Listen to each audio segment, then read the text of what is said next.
Well, thank you everyone for joining. This is a great turnout. It's really exciting to see how many people are interested in our this grant, these grants. So I would just want to say that for those of you that were familiar or were past recipients of Erie Canalway's events and sponsorships grants and also the impact grants, I would think of these more as an adaptation of what was already a very successful and well subscribed program. Um, this has been a long-standing partnership between Erie Canalway National Heritage Corridor and the New York State Canal Corporation. And we've had a contract with Erie Canalway for several, I'm assuming several decades, if not probably 15 years. We had a 3-year contract with Erie Canalway, and after 3 years, we decided that, it's time to kind of relook at the grant program. A lot can happen in 3 years, as all of us are aware of. A lot has changed. However, not a lot has changed with kind of the objectives and intent of our grants. But we did take the opportunity to make small tweaks that aligned better with New York State Canal Corporation's objectives, and then also to help us streamline our own internal sponsorship process for events and conferences.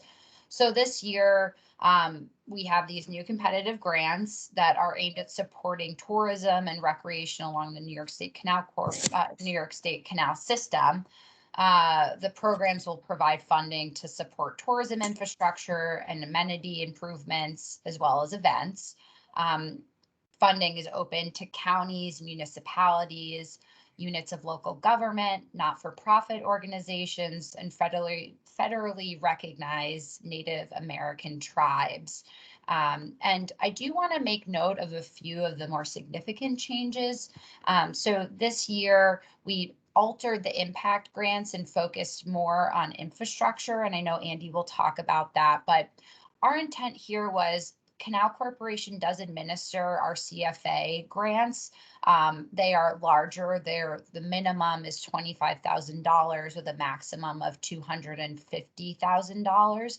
And we do hear from communities, and we also see all along the canal system that there are small improvements that are needed that just don't happen because we don't have a funding source or a mechanism to support communities or not-for-profits that, let's say, are looking to install maybe some wayfinding signage or purchase equipment to help maintain the trail or put in a floating dock that's not more than $25,000. So this is our attempt to kind of streamline funding, get funding to communities, not-for-profits that are looking to do small improvements that wouldn't have been able to meet the requirements of the CFA, which also requires a 50% match.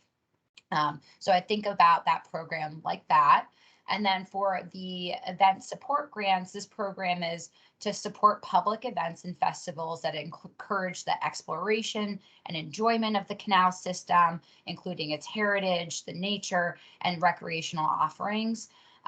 The difference this year is that we've increased the amount the maximum of the grant, but we've also taken all of our New York State Canal Corporation sponsorship funding and have put it into this pocket.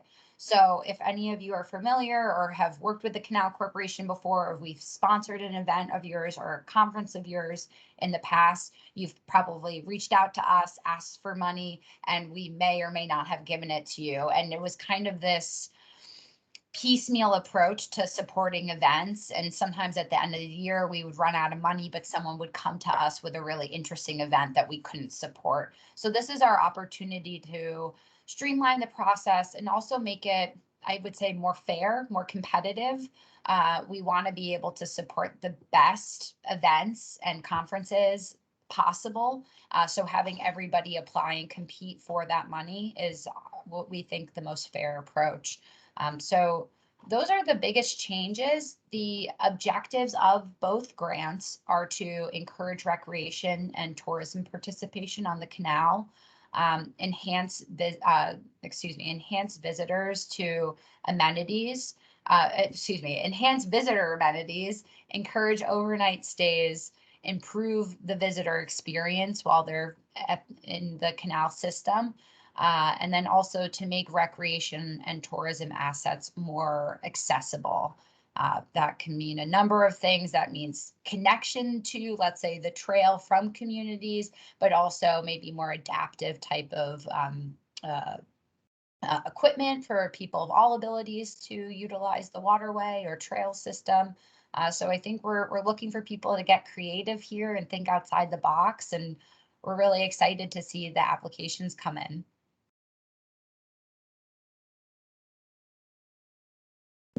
Andy, I'm going to interrupt just quickly because there's a question in the chat that I'd like you to address in your remarks on infrastructure. And then I wanted to let people know, feel free to put a question in the chat bar at any time, but I'm going to let the presentations flow through, and then we'll do the Q&A after Andy and Ashley have had a chance to show you the application and talk through things. So some of your questions may be answered along the way, but certainly don't lose a question because you're waiting. Feel free to put it in the chat bar at any time. So Andy, if you would address the 501c 3s, 4s, 6, who's eligible there. We have a question from the Rochester Rotary about whether a 501c4 is eligible. So I will turn it over to you now. Thanks. Well, thank you. And actually, I think Ashley was going to start with events. So not to interrupt our flow here, but Ashley, I'm going to hand it off to you, and then I will think about the C4 question. Sounds good. Thanks, Andy.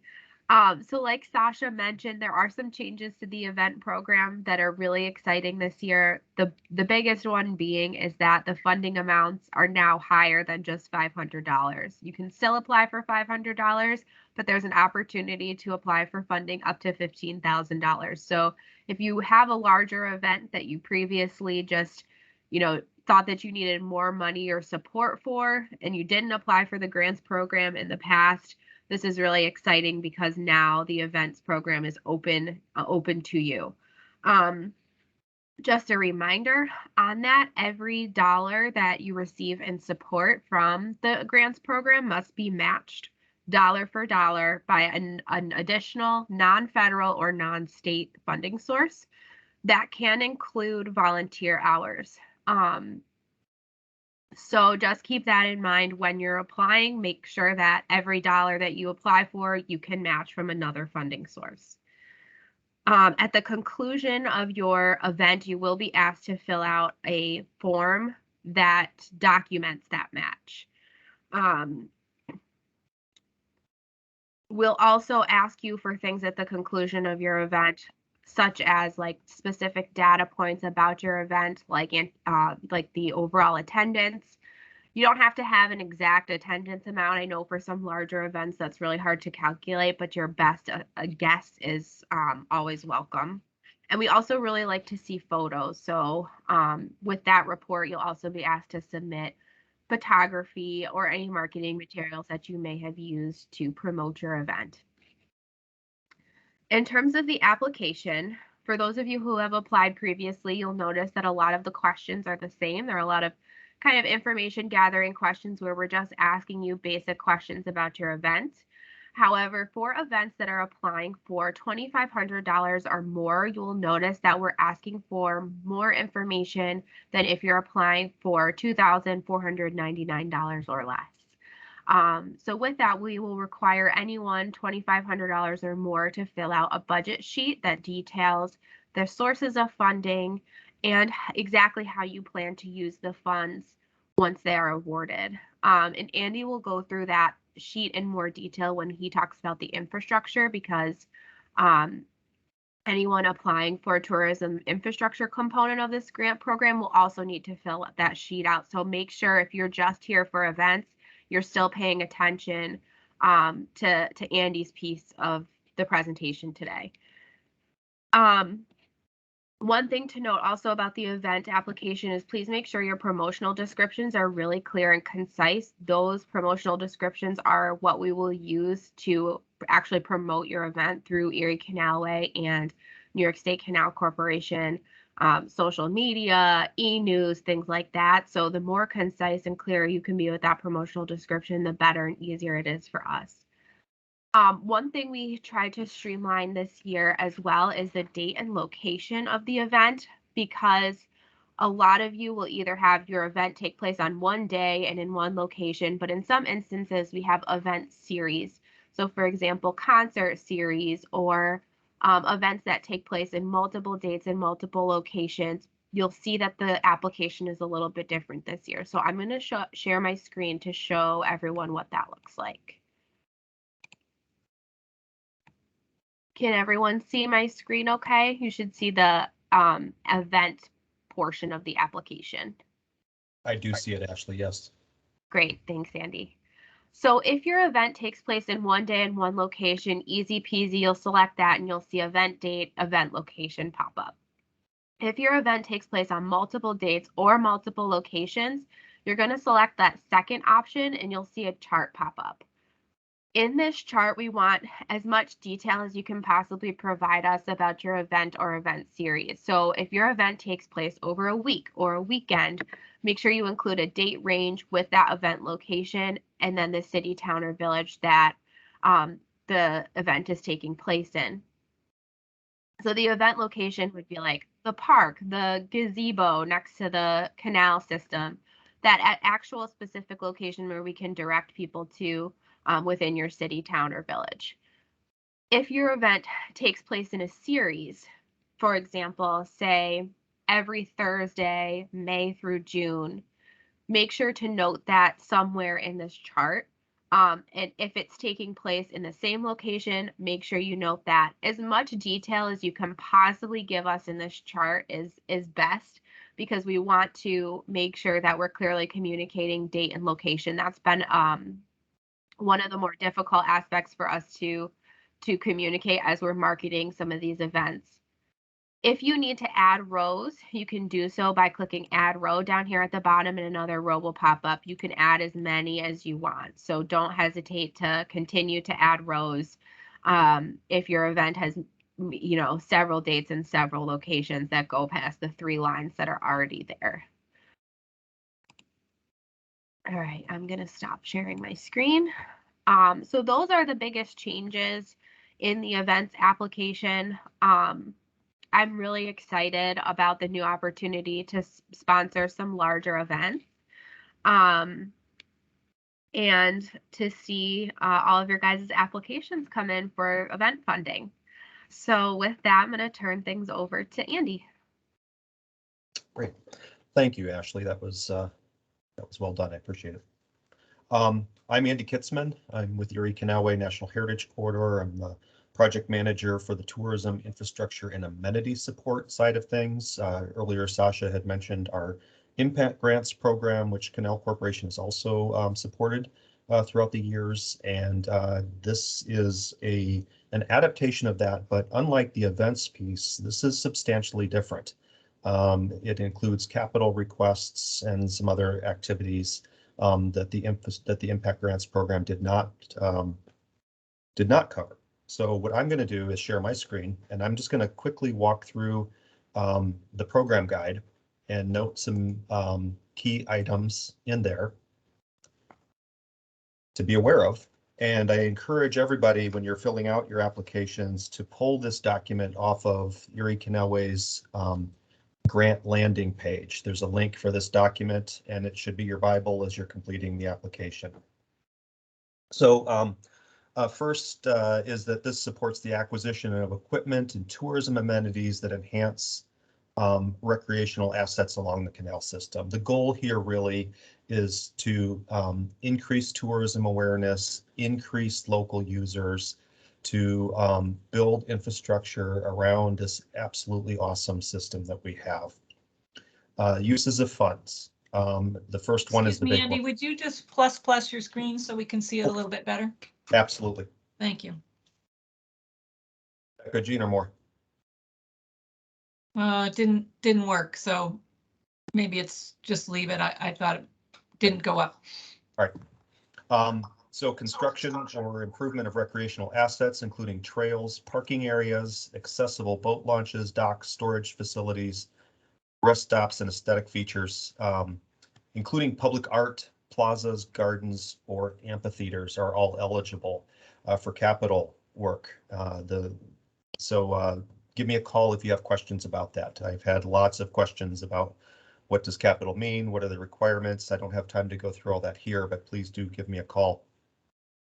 And I did want to note that in terms of the docks and the boat launches and et cetera, that's for both hand launch and recreational boating activities. So we're really looking at that at a broad brush tourism and recreational approach there. Purchase of an installation of equipment, machinery, materials designed to create or enhance visitor experiences. Repair and restoration of existing waterway and trail features or amenities. Preservation, rehabilitation, or enhancement of canal-specific historic, cultural, or natural resources. Enhancements or equipment to improve access to the canal system, visitor centers, or canal-related tourism sites. Contracted services, and again, this would really be for a municipality or a not-for-profit contracting with somebody to do this in relation with the canal for garbage removal, porta-johns, bike and kayak rental services, and maintenance crews. And enhancements or amenities that promote waterway and trail use or encourage overnight stays. And I just wanted to note one more thing. A priority for both Erie Canalway and for New York State Canal Corporation is accessibility in terms of handicapped accessibility and access to the system for all users. So this is a competitive process, so keep that in the back of your mind. Eligibility, like everybody, the funding is open to counties, municipalities, units of local government, not-for-profits, and federally recognized Native American tribes. And you can find out if your community is eligible at the link that Sasha has provided in the program guide. It will take you directly to the Canal Corporation's community eligibility place. In terms of, there was a question about 501c3 status. There are multiple 501 designations within the IRS system. And in the past, we have always limited that to 501c3s for a variety of reasons. We are making an exception this year for projects that clearly and directly are linked to these programmatic activities or to construction activities. Obviously things of a political nature, et cetera, or the ability to make a profit. Some 501s can make profits, would be excluded. But if you can make the case, whether you're 501c4 or a C6, like many of our TPAs, please feel free to apply. And again, I'm happy to answer questions offline about that. Ineligible applicants haven't changed. Private individuals, for-profit businesses, political and religious-based organizations, and certain special purpose units of government like fire districts and schools. And those ineligibility requirements, we are passing along the requirements that we have for both our state and our federal funding. Ineligible uses of funds are pretty straightforward for most grant programs. A couple things to point out, we aren't considering indirect costs, and we are not including reductions of existing debt. And I can go through that more in a little later here.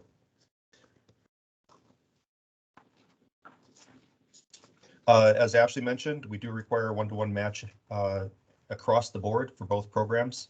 It is a dollar for dollar. This is, as I've mentioned now, a competitive process.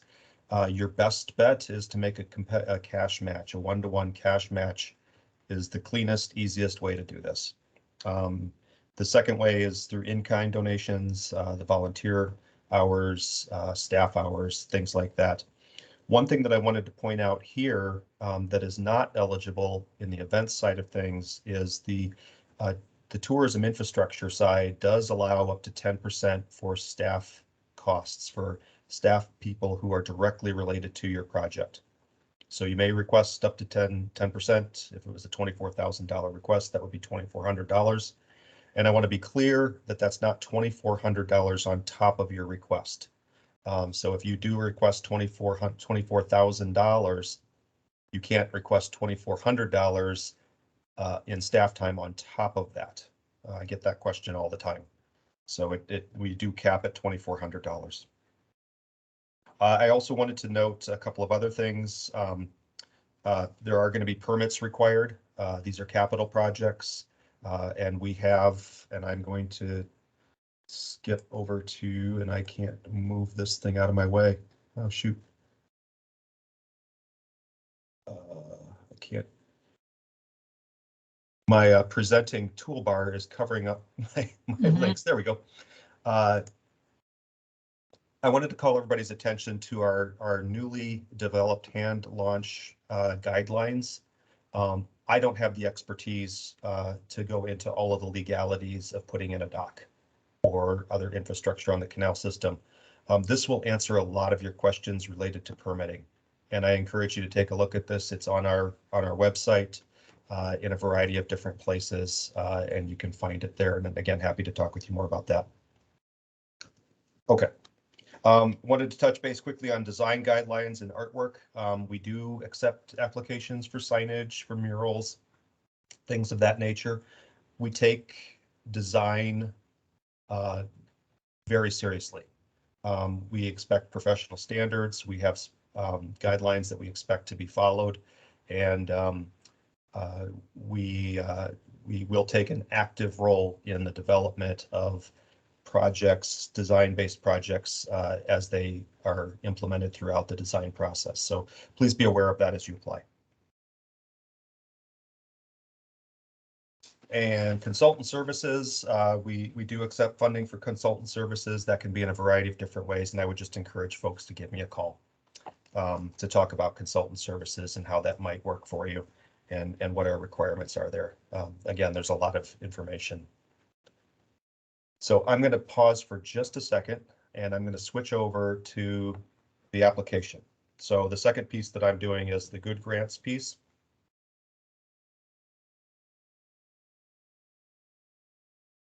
And what I have up right now is my manager's program, but this is what you'll be seeing as well. And you'll be able to see the application itself. And there's a couple things that I wanted to just call your attention to. First, everything is pretty much point and click as you work through this. I'm sure a lot of you are familiar with these kind of applications. And before I get too far into that, I wanted to point out a couple things. First, I want to just ask everybody's patience with good grants and with this application process. This is the first time we've done this. We got it a month and a half ago. We've worked really hard to vet this. Everybody in our team has gone through it with a fine-tooth comb. But that said, there's going to be little things that need a tweak. And I want to hear about those things. How can we make this experience better for you? So as you go through the application process and you're filling it out, note down things that are questioned, even if it's just a little tickle in the back of your head, because we want to hear those things so we can make this easier for next year. Second thing, character limits. Be concise.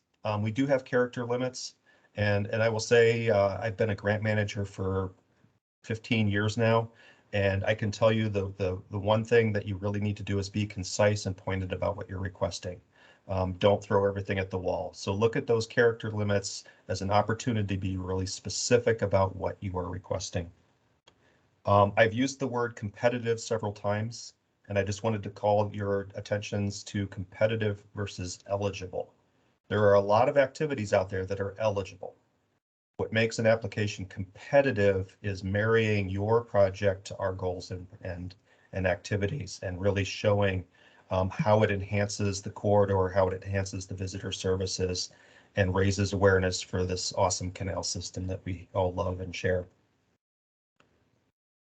And is there a way you can make your screen like go to the other view? It's really just now an inset with you as opposed to being the whole screen. So it's going to be hard when we look at the budget sheets and the specifics of it. Okay. Andy, I think you need to unshare and then share your screen again to make this view change. Okay, got it. Thank you. Apologies, folks. Give me just a second here to. It's okay. To do this. I think what I'm going to do is.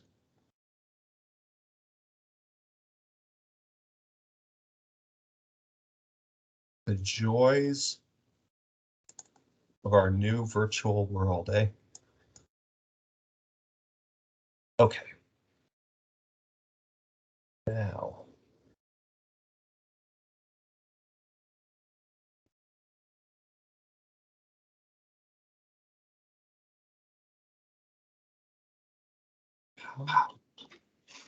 Now I can't see it, Jean, I'm sorry.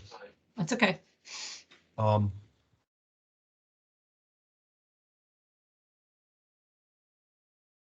Shoot. Let me try it this way. Andy, while you're getting set up, I see a question in the chat. Somebody asked regarding good grants, can you save and return to the application prior to submission? Yes, you can save and return the application and return to it prior to submission. And we absolutely encourage you to do that if it's needed, which is a brand new feature this year, especially on the event grant side. You didn't have the ability to do that in years past. So we're excited about that with the new grant software. Can multiple people working on one grant application access it? I do not believe so. I believe that one user has access to one application. But if you would like multiple people to have access to that, I recommend sharing the login information if you feel comfortable doing that with multiple people. That way they can all access good grants that way. And it looks like Andy is ready. Great. Thank you for your patience. Okay. The last thing I wanted to note in terms of just creating your application here, and this is again just sort of grants 101. But it's things that I run across all the time, and I've got a lot of you, so I wanted to take an opportunity. And that's to, a lot of you know us. I've recognized a lot of names that come on. We know you, you know us. It's a great relationship. The trick is our grants review committee doesn't know you or may not know you. And so that's who you're writing to when you're writing these applications. So don't be afraid to talk about your organization. Don't be afraid to explain who you are. Because even though Ashley, Andy, Jean know who you are, Sasha knows who you are, our reviewers may come from a wide range of backgrounds that maybe don't have a lot to reflect with you, or we have a different approach, etc. So take the time to think about your audience and your voice as you're writing these. Okay, enough lectures. I'm going to jump right over to the tourism and infrastructure piece of this. Most of this is pretty straightforward, as is the events side of things. There are a couple things that I wanted to point out, though.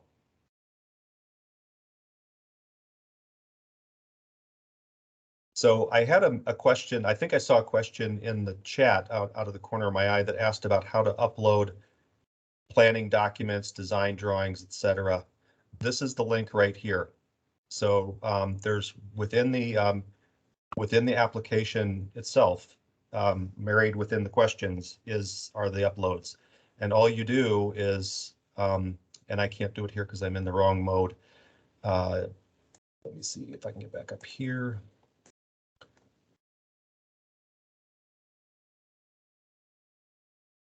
So all you do is you hit select file. That takes you into your computer's file system. You select your document, and it needs to be a PDF. You hit open, and it automatically uploads it right into the program for you, as you can see happening right here. And this will go through, in my side of things, I ask for quite a few different uploads, and those are all integrated in with the questions, except for a couple in the end.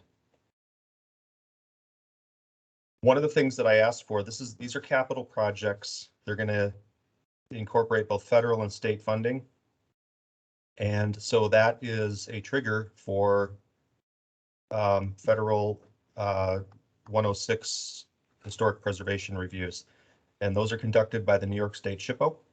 So I'm going to ask the question, if you do not have a letter, if you have a letter, you click here and it gives you a link to upload it. If you don't have a letter, it gives you a link to upload it here, but it also gives you the place where you can find the seeker short form template. And to get to that, all you do is click the hyperlink. And then your page is going to have a problem because you've got 65 people on here, and all of a sudden it's going to pop off on you. So let me do it again.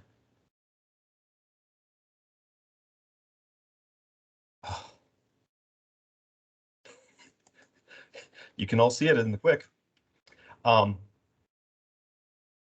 not sure what's happening here. What'll happen is, as it gets in there, there's an opportunity for you to download that document. And you'll want to download the document to your computer, complete it, and then upload it using the file right here from your desktop, or from your file on your computer itself. So that's what you'll want to do is do that. And just a quick note on the seeker short form. What this does is it initiates the consultation process with State Historic Preservation Office, with SHPO. It's the first step. And don't be intimidated by it. It's a fairly short form. Fill it out as best you can. If you don't know how to fill it out, give me a quick call. But the long and the short of it is, if you're awarded, we'll touch base with you and we will answer any questions you have there. But do please go ahead and fill it out and to the best of your ability and include it here.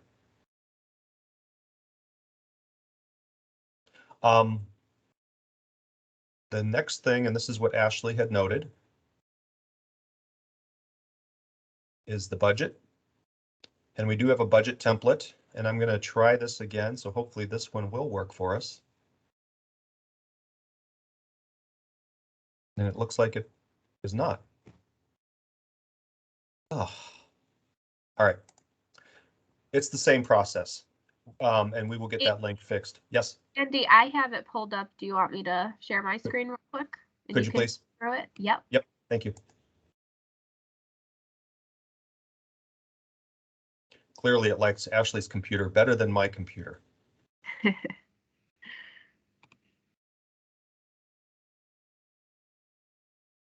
So when you download this form, again, it's the same process. You'll upload it to the computer. And what we're looking for is detail in what your project is about. And I will say, you know, again, sort of the technical assistance piece of this, the budget form is really important for conveying information to the grant reviewers about what your project is about.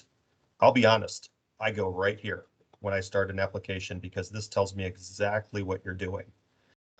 And so it's a great tool for you to convey very quickly and cleanly what it is your project is about and what you're asking for and how the funds will be used.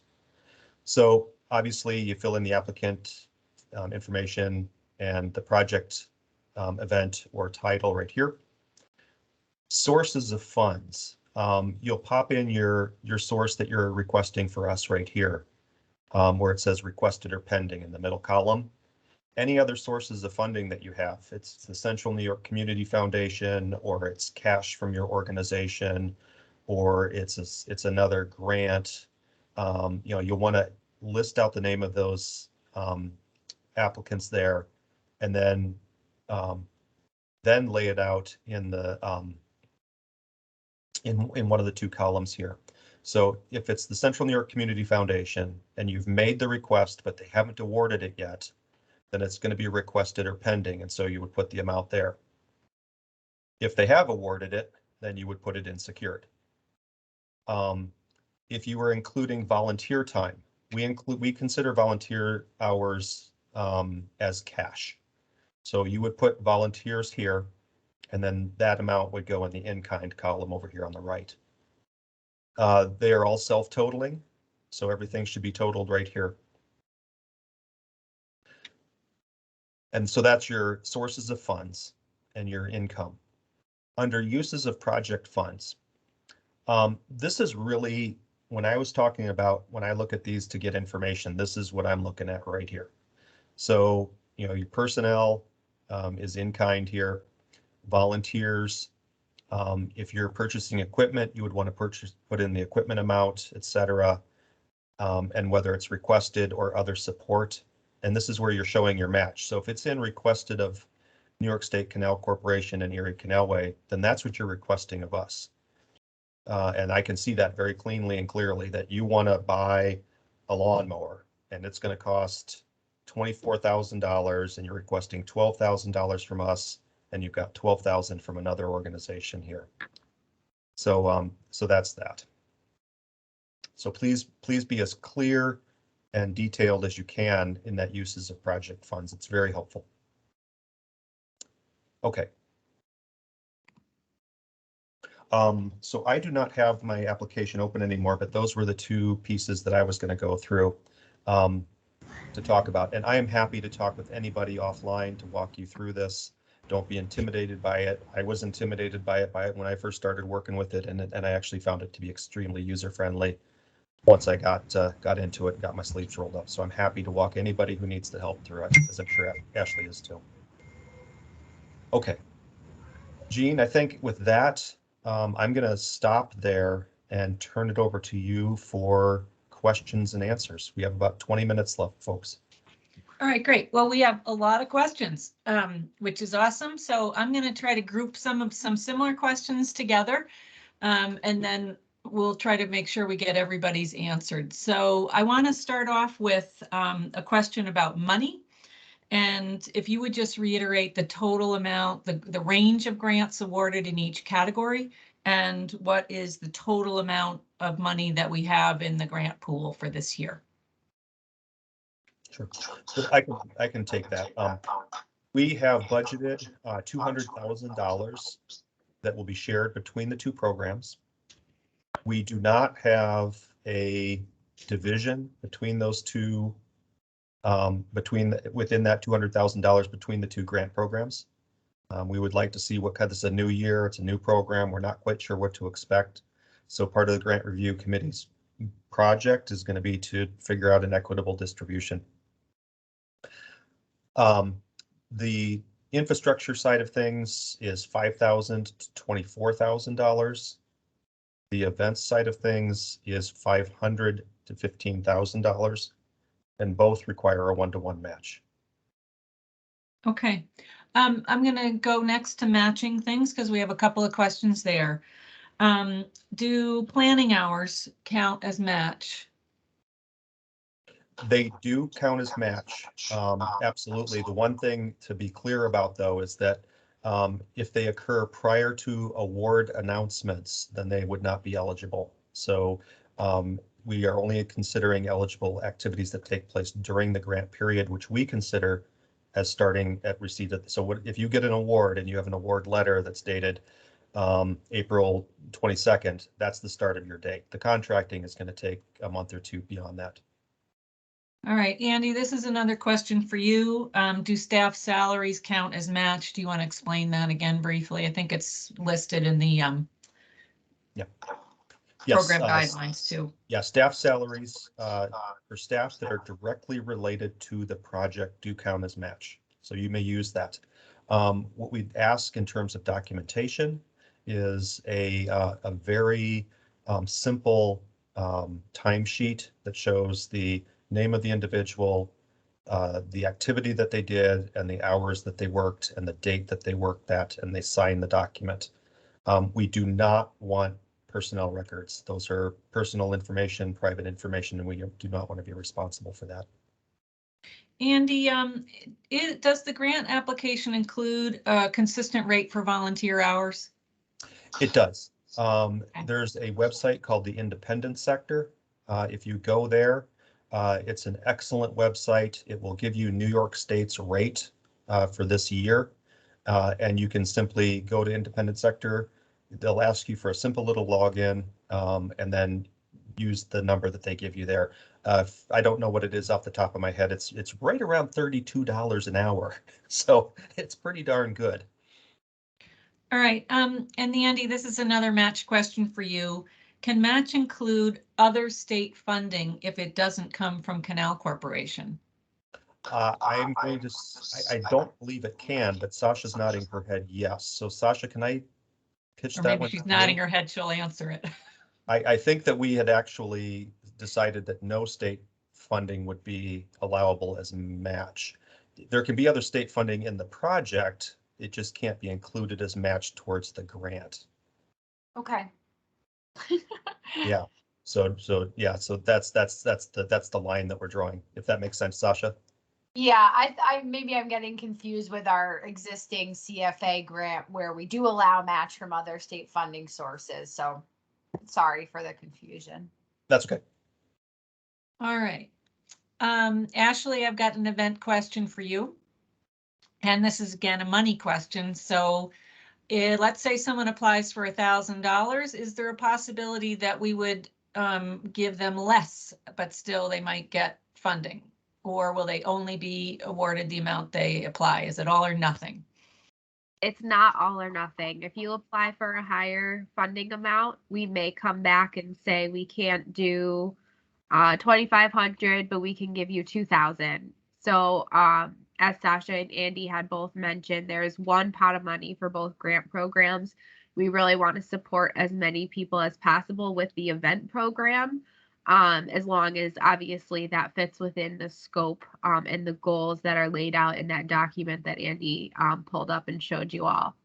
So definitely ask for as much as you want, up to that $15,000, knowing that we may come back and offer you a smaller amount if we can't give you the full amount that you're requesting. Okay. Can projects coordinate efforts between, say, a state park, the canal system, and a private organization, private nonprofit? And that's from John Payne. Yeah, absolutely. In fact, I think would encourage that. Absolutely.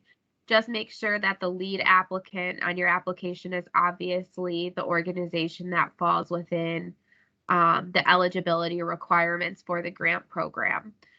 So that would be obviously your municipality, 501c3 nonprofit organization, or Native American tribe. But yes, if you want to partner with a local restaurant for your event, if you want to partner with a local sports club or recreational organization that's for profit, absolutely, that's more than welcome. Just make sure, again, that your lead applicant is eligible. Okay, great. How does Erie Canalway define public availability for canal-related amenities to be constructed with grant funds?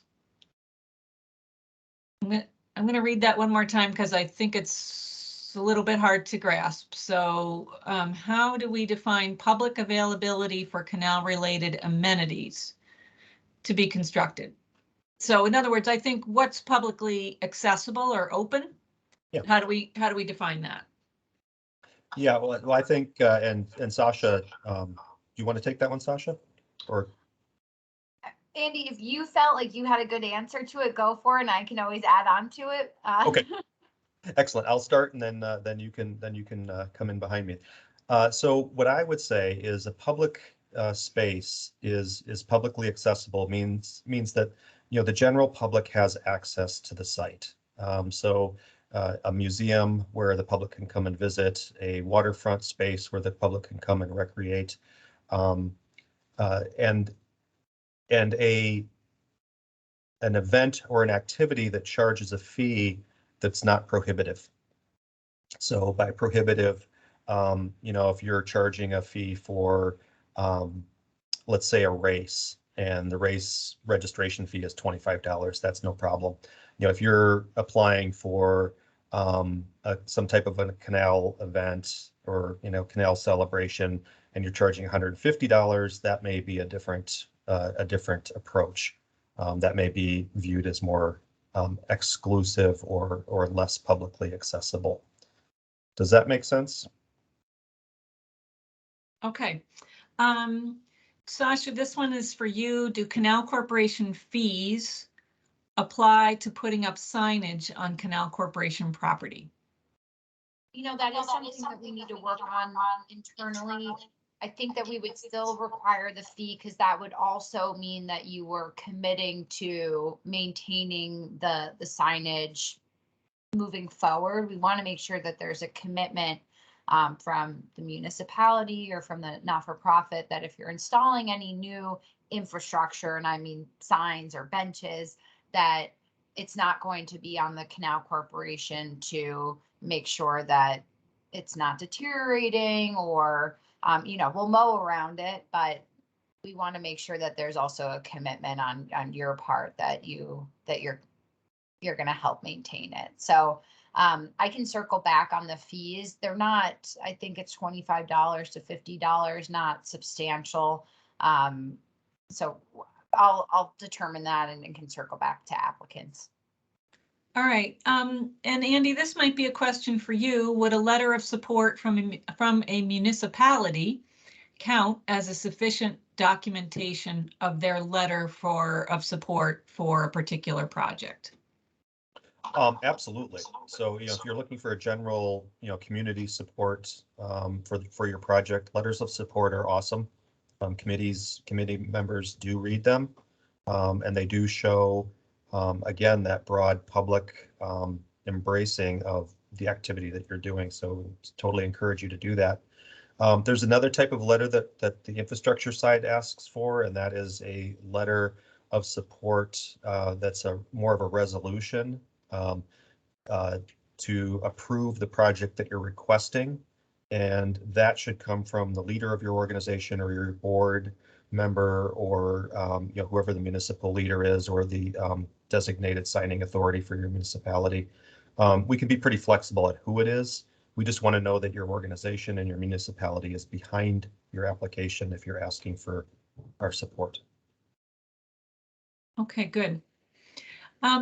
This is another question that gets at a little bit of like what's publicly accessible and in terms of eligibility. So would a new ADA compliant ramp be applicable if it's to be used exclusively by the not-for-profits members?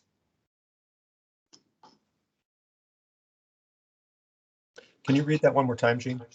Yeah, so if a new ADA compliant ramp that will be used exclusively by the not-for-profits members, would that be eligible or not eligible? I would not consider that eligible because it wouldn't meet the public use option. So, Yep. Yeah, so no, it would not. Okay. Can funds be used to repair existing facilities? Yes, and I think that was one of the goals of this project. So yes, with the understanding that things that relate to the canal, things that are canal relevant, are going to be stronger competitive than things that are not. Historic properties certainly would fall within that category that are publicly accessible. And the other piece of that is, the SHPO reviews will be enforced, and you will have to go through SHPO consultation.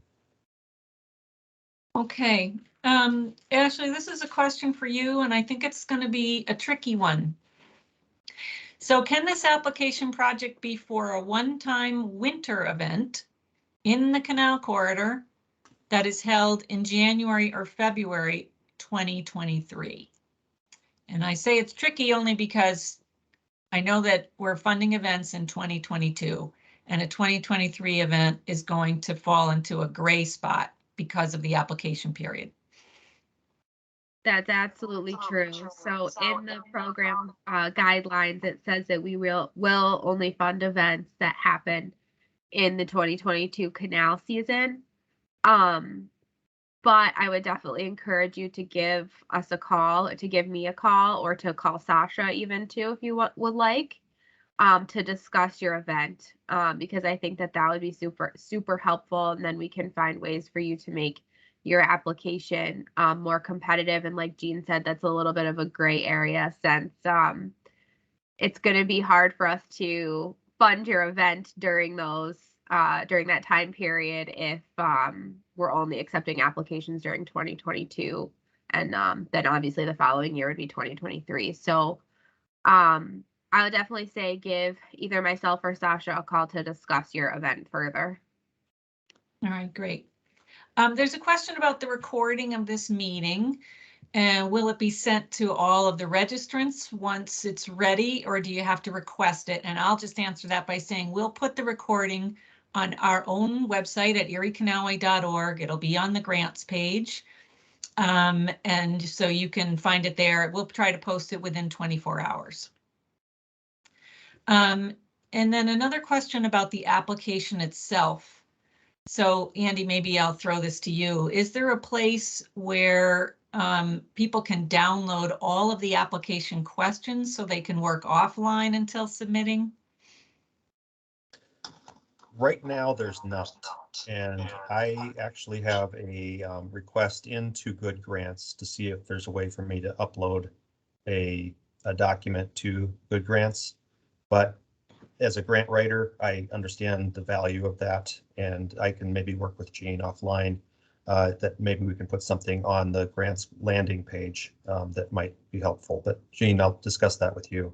Yep. Later. Okay. That's definitely a need. All right. We this is such a great group because we only have one more question and we're almost at 10 o'clock. So let me see where it went. Wait a minute, I lost it. Something about sign design. Yeah. Where are the sign design guidelines? Right. Jean, while you're Thanks. looking for that, I would just like to, I was monitoring the chat area and someone asked about, will the app accept JPEGs? And so you did mention that it will accept JPEGs uploaded. There are specific areas in the application where there is text to the right that will give you hints on what type of file is accepted. And so some of them are PDFs, some of them are Excels. So I just wanted to let you know those notes are there to give you a hint of what the document format needs to be. Thanks, Diane. It's great. And Sasha, do you want to answer the question about sign guidelines? Sure. I know that Erie Canalway has their own set of design guidelines, and so does the Canal Corporation. Gina, looks like you're searching for it now. Right.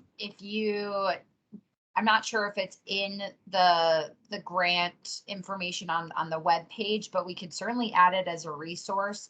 However, if you Google New York State Canal Corporation design guidelines, it pulls up right away.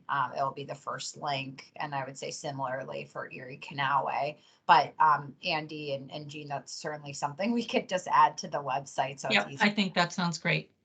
Yep. I would like to tack onto that, Jean, too, that there's a lot of good information on Erie Canalway's website that would be applicable to a lot of the applications that y'all are doing. So if you go to our resources, find resources page and click that, there are all kinds of things about Erie Canalway, our graphic standards, list of municipalities. That's a little bit different than Canal Corp. So use Canal Corp if you're not right on the canal itself. A lot of canal images, exhibits, and documents, preservation information. These are the National Park Service's wayside exhibits that we use that are very similar to Canal Corp. Lots of information on recreation, tourism, and waterfront revitalization. So I'd encourage you all to check out some of those links that would give you a better sense of what we mean by a great sense of place.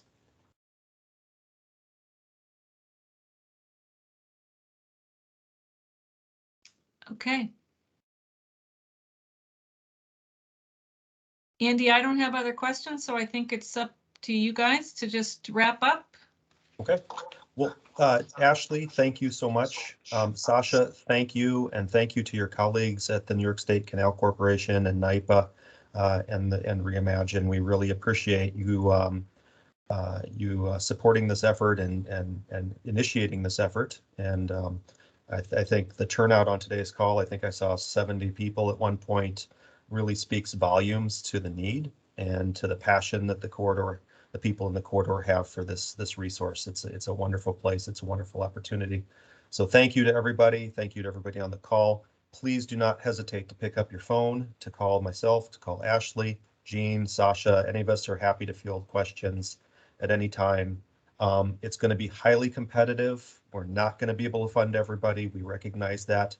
So please do call, and in particular, Ashley and me, our job is to make you as competitive as we can.